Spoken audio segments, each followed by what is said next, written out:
David R. Guttery is an investment advisory representative of Emeritus Investment Corporation and president of Keystone Financial Group in Trussville, Alabama. Please stay tuned through the end of the video for additional important disclosure information. Hello everyone, I'm Brandon Dawkins with Tribune Digital Media, and I'm joined today by David Guttery, president of Keystone Financial Group here in Trussville, for a discussion about the SECURE Act and why it may be of importance to you. David, as always, thanks for joining us. I believe I've heard that the SECURE Act became law on the first of the year, and you're here to give our viewers a high-level overview of how this might be impactful, correct? Yes. On the 1st of January 2020, most of the provisions within the SECURE Act became law. SECURE is an acronym that stands for Setting Every Community Up for Retirement Enhancement.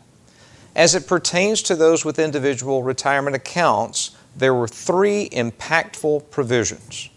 First, the maximum age for traditional IRA contributions was repealed.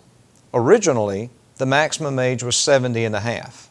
Americans are both living longer and working longer. As a result, for some, the ability to continue making contributions into an IRA beyond age 70 and a half could be of benefit.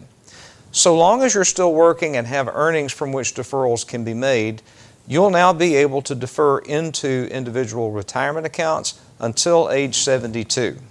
Second, the Act raises the required minimum distribution age from 70 and a half to 72 years of age before qualified plan distributions are required to commence. For those who are already taking required minimum distributions in 2019 but would not have turned 72 until the year 2020 or 2021, my advice is that you should continue taking those required minimum distributions until the Internal Revenue Service offers further guidance.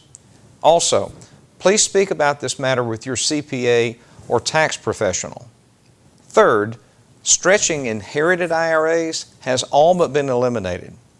Previously, if you inherited an IRA, you could stretch your distributions and tax payments over your single life expectancy.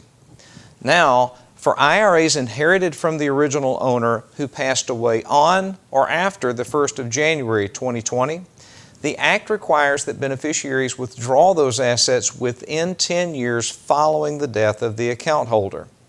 Exceptions to this 10-year rule include distributions for surviving spouses, minor children, disabled persons, or those with a chronic illness.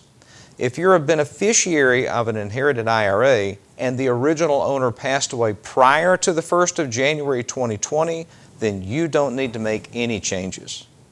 Well, those provisions sound like they could be of benefit to a number of persons for sure, but the Act also makes it possible for some part-time workers to contribute to qualified plans as well, right? Yes. The Act makes provisions for long-term, part-time workers to participate in a 401k plan.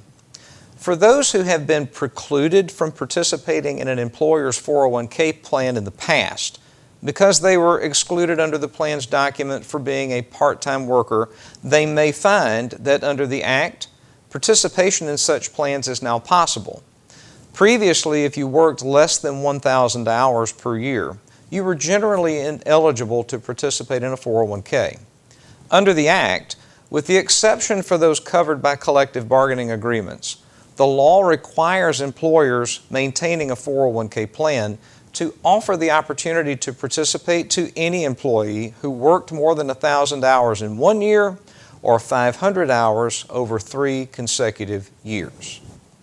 David, were there any notable changes of benefit to things other than retirement accounts of which people should be aware of? Oh yes. The Act permits parents to withdraw up to $5,000 from retirement accounts on a penalty-free basis within 1 year of birth or adoption of a child for qualified expenses. The Act also allows parents to withdraw up to $10,000 from Section 529 college savings plans to repay student loans.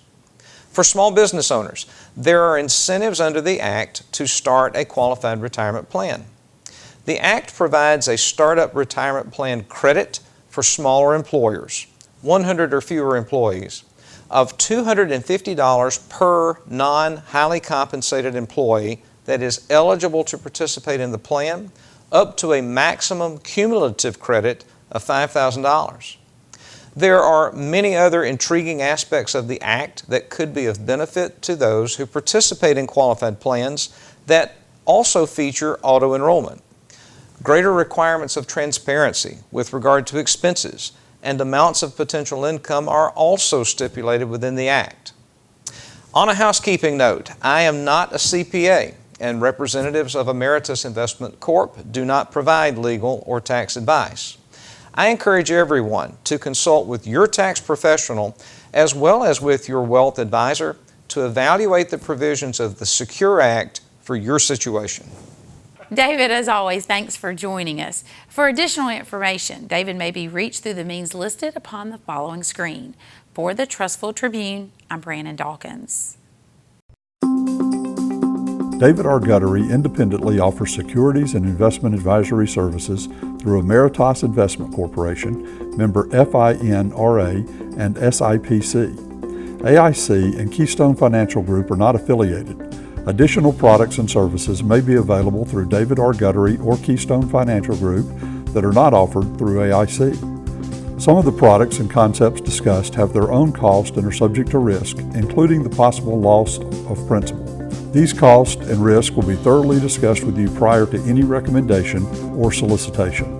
Past performance is no guarantee of future results. Information provided is gathered from sources believed to be reliable. However, we cannot guarantee their accuracy.